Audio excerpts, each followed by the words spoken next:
పాకిస్తాన్ ఇప్పుడు TMC government ఉంది west Bengal. అవును. వెస్ట్ బెంగాల్లో గవర్నమెంట్ గత 7-8 సంవత్సరాల నుంచి బంగ్లాదేశ్కు బార్డర్ అయినటువంటి ఏరియాను ఫెన్సింగ్ చేయడానికి ల్యాండ్ అడుగుతుంది బిఎస్ఎఫ్. అవును.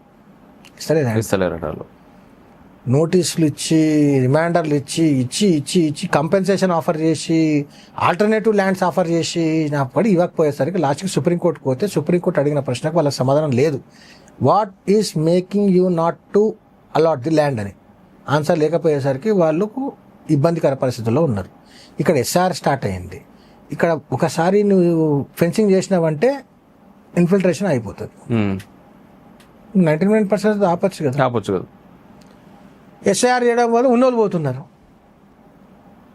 అందుకు సుప్రీంకోర్టుకు పోయిందే కానీ వాళ్ళ ఇంటి మీద, అభిషేక్ బెనర్జీ మీద, తర్వాత ఆమె నమ్ముకున్నటువంటి ఆ సంస్థ, మేనేజ్మెంట్ సంస్థ మీద ఈడీ దాడులు అయినప్పుడు సుప్రీంకోర్టుకు పోయి మమతా బెనర్జీ అన్నాడు వాదించలే.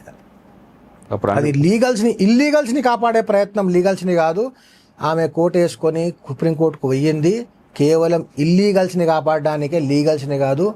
ఇప్పుడైనా మేలుకోండి, నీ భారతీయుడే ఇల్లీగల్ని కాపాడుకోవడానికి కోర్టు దాకా పోతున్నాడు. మీరు మిమ్మల్ని కాపాడకపోతే